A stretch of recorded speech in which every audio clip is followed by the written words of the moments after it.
काळजी करू नकोस बाळा. आजपर्यंत फार काही करू शकलेलो नाहीये मी तुझ्यासाठी. इच्छा खूप असायची रे, पण जमलंच नाही कधी. पण आता मात्र तुझ्या चेहऱ्यावरचा आनंद पाहिलाय मी खूप दिवसांनी. आणि आता कुठल्याही कारणासाठी तो मला हरपू द्यायचा नाहीये. मनसोक्त आनंद घे पोहण्याचा. आता कोणाला काय वाटेल याची मला अजिबात पर्वा नाही. माझ्यासाठी आता फक्त तुझा आनंद महत्वाचा आहे.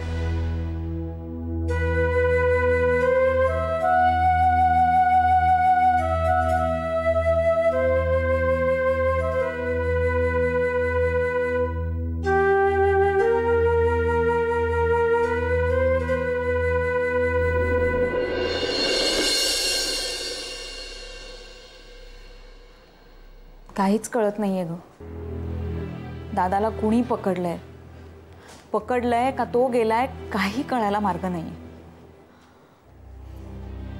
सगळ्या नातेवाईकांना विचारून झालं. पोलीस येऊन गेले घरी, चौकशी करून गेले. कदाचित इथेही येतील.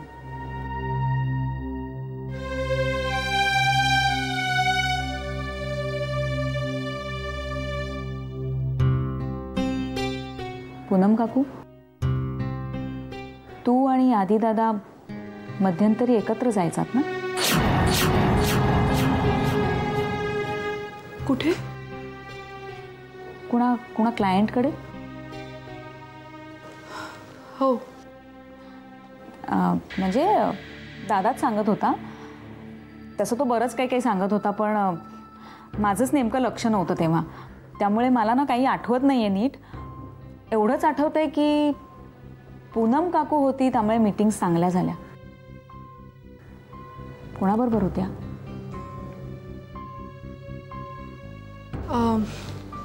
बाळचा एक मित्र आहे, बिझनेस संबंधात त्याच्याबरोबर मीटिंग्स होत्या. अच्छा, म्हणजे तुझ्या मैत्रिणीचा नवरा का, जो ज्योतिष सांगतो? अगं ममा सांगत होत्या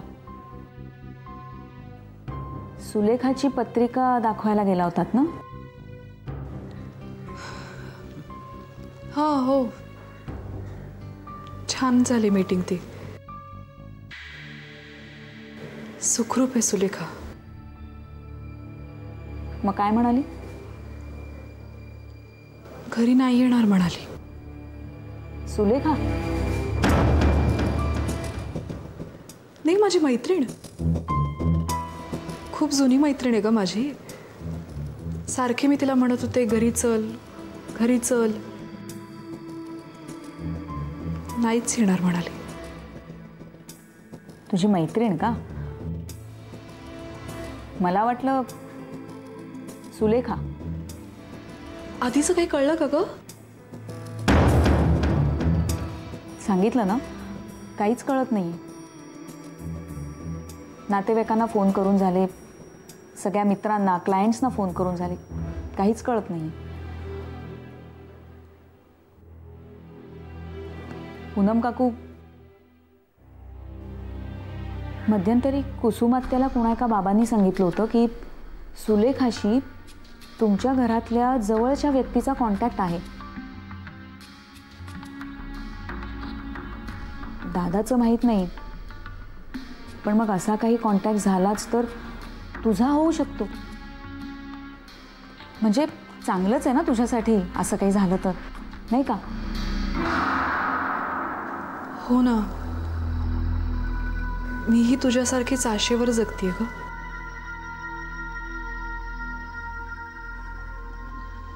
पूनम काकू, आपण जाऊया का ग तुझ्या त्या मैत्रिणीच्या नवऱ्याकडे, ज्योतिष सांगणाऱ्या? आपण? तू आणि मी. दादाची पत्रिका दाखवायला जाऊया ना?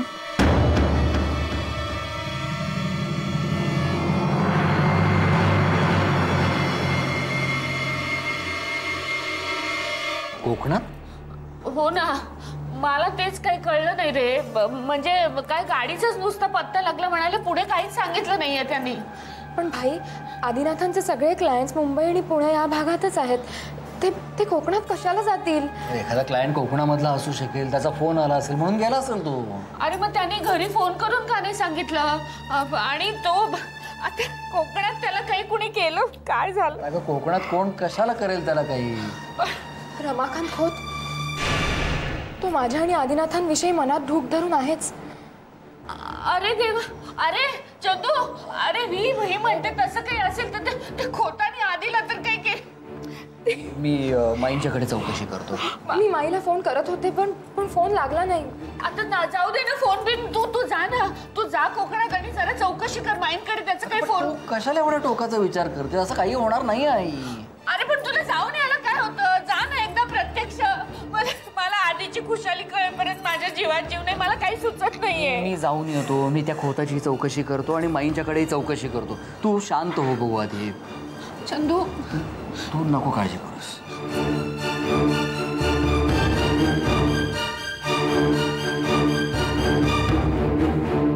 हॅलो, आता इथे प्रिया आली होती. तिने सांगितलं पोलीस इथे कधी चौकशीला येऊ शकतात. I am really tensed. हे बघ, तूही काळजी घे.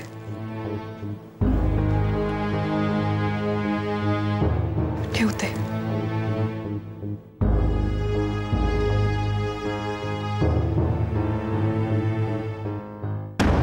शुभ्रा, माइंड ना फरक. शुभ्रा, शुभ्रा, शुभ्रा काय झालं ग? शुभ्रा, ए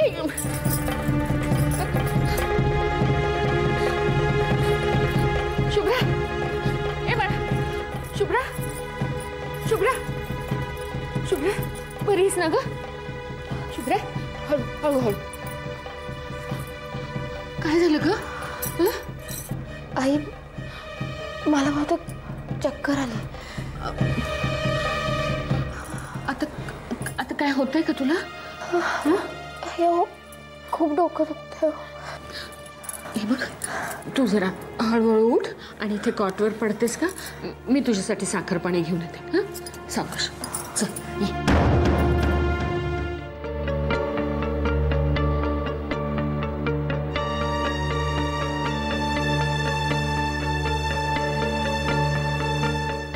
शुभ्रा,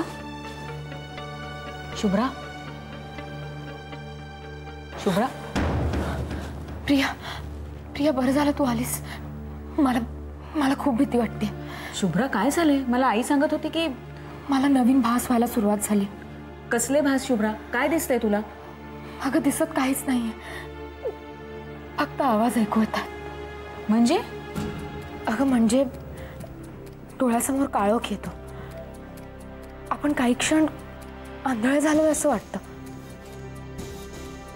आणि मग ढगांचा गडगडाट, मुसळधार पाऊस आणि त्या पाण्यात कोणीतरी हातपाय मारतायत किंवा पळतंय असे आवाज ऐकू येतात. पण प्रिया, मला दिसत काहीच नाही ग. शुभ्रा, पावसाळा, वाहतं पाणी, ढग या सगळ्या गोष्टींचा जर आपण संबंध लावला तर एखादं सुंदर निसर्गचित्र मिळू शकतं, काहीतरी पॉझिटिव्ह. नाही प्रिया, मला तसं नाही वाटत. या सगळ्यातनं जे चित्र तयार होणार आहे ते सुंदर नक्कीच नाहीये.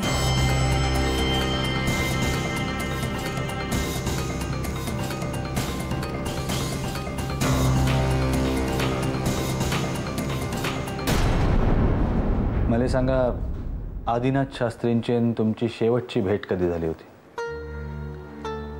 तो इथे आमच्याकडे आला होता तेव्हा. कशासाठी?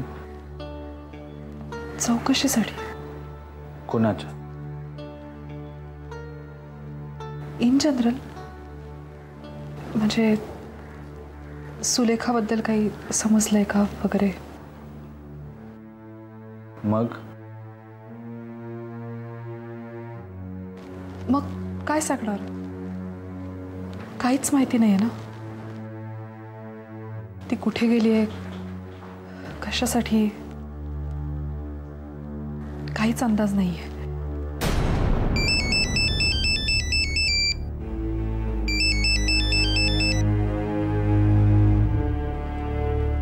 काय झालं? काही नाही. शास्त्री मॅडम, काही नाती फार विचित्र असतात. सुलेखा राऊत तुमची बहीण, आदिनाथ शास्त्री तुमचे पुतणे, त्यात त्या दोघांचं लग्न होणार होतं.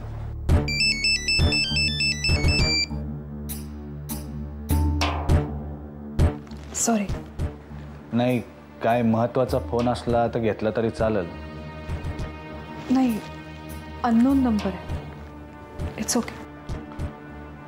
बर, तर मी काय म्हणत होतो, हे असं तिरपांगडं नातं आहे आणि त्यात दोघं पण गायब आहेत. आदिनाथ शास्त्रींना सुलेखा राऊत एक वेळ जन्मात फोन नाही करायच्या, पण जन्मदात्या आईला, सख्ख्या बहिणीला कोणी कसं विसरल? तुमचं म्हणणं खरं आहे हो. खरंच तिने काही फोन केला नाही. खरंच.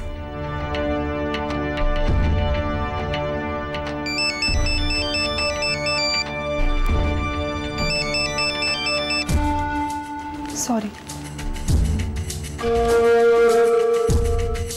तर तुमच्या म्हणण्याप्रमाणे तुमचा आणि त्यांचा कॉन्टॅक्ट झालेला नाही.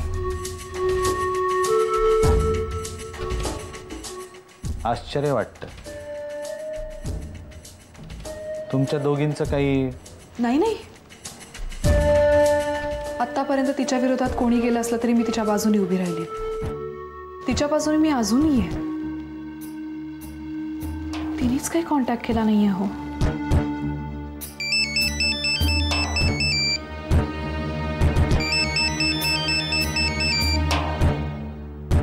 बघा शास्त्री मॅडम, महत्वाचा फोन असेल,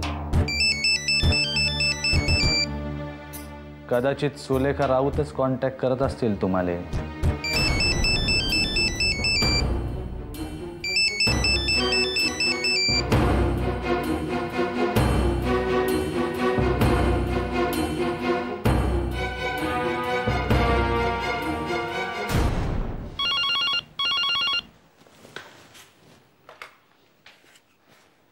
हॅलो. हॅलो, पूनम काकू आहे का घरी? नाही, ती बाहेर गेली आहे. कोण बोलतंय? मी चंदू बोलतोय मामा. चंदू, बोल ना. मी पूनम काकू आल्यावरच फोन करेन मामा. काय झालं चंदू? मामा, हे बघ चंदू, माणूस समोर नसला ना तरी त्याच्या आवाजातला बदल बरंच काही सांगून जातो. बोल, काय झालं? गेले 3 दिवस आधी घरी आलेला नाहीये मामा. काय? आधी घरी आलेला नाही? हो.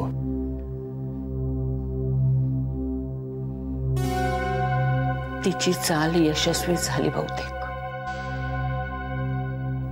ज्या गोष्टीची मला भीती वाटत होती ना, तीच गोष्ट घडलीये बहुतेक. कोणाची चाल मामा? कुठली गोष्ट? तुम्हाला काय म्हणायचं आहे मला कळलं नाही मामा. सुलेखाची. तुला प्रिया काहीच बोलली नाही? हो, म्हणजे मध्यंतरी बोलली होती आदी आणि पूनम काकू विषयी, पण खरं तर मी प्रियाला सांगितलं होतं आदीला जपून राहायला सांग म्हणून. मला तेव्हाच जाणवलं होतं पूनम आणि आदी माझ्यापासून काहीतरी लपवू पाहत होते. पण मामा, तुम्ही हे... चंदू, तुला असं वाटेल की आई असून मुलीविषयी हे असं कसं बोलू शकते, पण खरंच तुला सांगते, तिच्या काळ्या भूतकाळाविषयी सगळ्यांना कळावं असं मला मनापासून वाटतं. म्हणजे जसं मला सुलेखाविषयी जाणवतं ना, तसंच आदीविषयी मला काही गोष्टी जाणवतात. आणि त्यातली महत्वाची गोष्ट म्हणजे आधीच्या मागे असलेली भक्कम पूर्व पुण्याई. म्हणूनच मगाशी मी बहुतेक हा शब्द वापरला. चंदू, माझं एक काम करशील का? म्हणजे प्रियाला मी सांगितलं होतं पण तिला ते जमलं नाही बहुतेक. आधीहून ती खूप लहान आहे. तू त्याचा मोठा भाऊ आहेस. तू त्याच्याशी बोललास ना तर त्याच्या मनावर नक्की वेगळा परिणाम होईल. पण मामा, त्यासाठी आधी सापडायला तरी हवा ना. मिळेल, तो नक्की मिळेल. माझं मन सांगतंय तो अगदी सुखरूपपणे मिळेल. तिच्या हातात सापडला असला ना तरी सुद्धा. पण चंदू, आपल्याला मिळालेली ही शेवटची संधी असेल.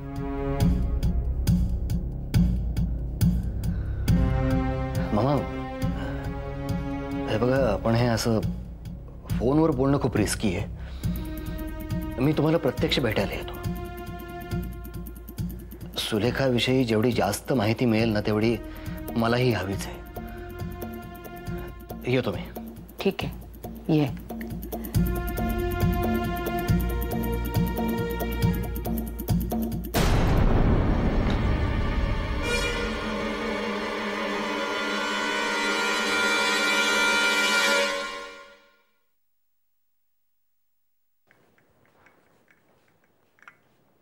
हे घे शुभ्रा, कसं वाटतंय तुला आता? चहा घे, छान गरम गरम आहे, तरतरी येईल बघ. प्रिया, भाईंचा फोन आला होता का? आदिनाथांचं काही कळलं? शुभ्रा, झाले तुझे प्रश्न सुरू पुन्हा. आराम करण्यासाठी झोपायचं असतं ना. एक तू आहेस ना, सारखे विचार करत बसतेस. अगं पण हो, मला माहिती आहे. हे बघ शुभ्रा, चिंता सगळ्यांनाच आहे. पण तू जर हा असा विचार करत राहिलीस ना तर तुझ्याच तब्येतीवर परिणाम होईल. हे बघ, तू चहा संपव. आपण मस्तपैकी बाहेर एक फेरी मारून येऊया. हां, मी तयार होते, तू प्रथमेशला घेऊन चल. ओके?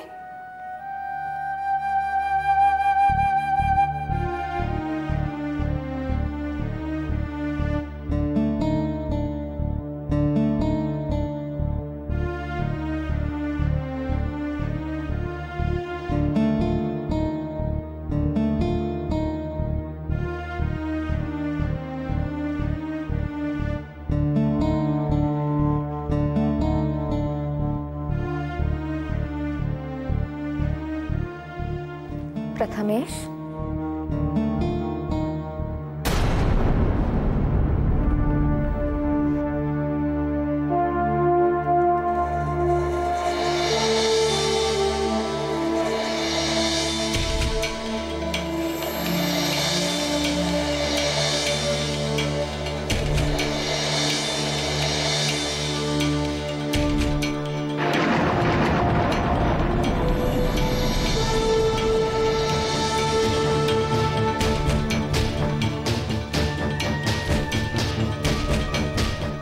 शुभ्रा, रेडी? शुभ्रा, शुभ्रा, काय झालं? शुभ्रा, ते ठेव खाली, बस. शुभ्रा, शुभ्रा, काय होतंय तुला? शुभ्रा, शुभ्रा, तुला पाणी आणून देऊ का? थांब, बस जरा.